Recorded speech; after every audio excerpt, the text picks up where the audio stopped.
జై Hind all of you. సింపుల్‌గా రాగి దోసని ఎలా ప్రిపేర్ చేసుకోవాలో ఒకసారి చూడండి. మనం నార్మల్‌గా దోసకి ఎలా అయితే ప్రిపేర్ చేసుకుంటామో అలాగే పప్పు నానబెట్టుకొని రైస్‌కి బదులుగా రాగి పౌడర్‌ని కలుపుకొని కొంచెం వాటర్ ఇంకా కొంచెం సాల్ట్ కూడా యాడ్ చేసుకొని గ్రైండ్ చేసుకొని నైట్ అంతా పక్కన పెట్టేసేయండి. ఎర్లీ మార్నింగ్ దోస వేసుకుంటే చాలా బాగా వస్తాయి.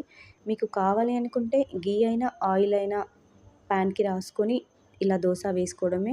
వెయిట్ లాస్ అవ్వాలి అనుకునే వాళ్ళు ఎవ్రీ నైట్ ఈ దోసని తీసుకోవడం వల్ల చాలా మంచి రిజల్ట్ ఉంటుంది. అండ్ దీంట్లో ఐరన్ ఇంకా ఫైబర్ ఎక్కువగా బోన్ పెయిన్స్ ఎక్కువగా వచ్చేవాళ్ళు ఈ దోసని తీసుకోవడం వల్ల బోన్స్ చాలా స్ట్రాంగ్ అవుతాయి.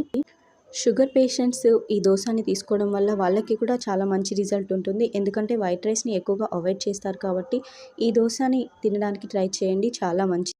చాలా స్మూత్‌గా స్పాంజీ లాగా వస్తాయి దోస కూడా. అండ్ ప్లీజ్ ఒకసారి ట్రై చేయండి అండ్ సబ్స్క్రైబ్ మై ఛానల్.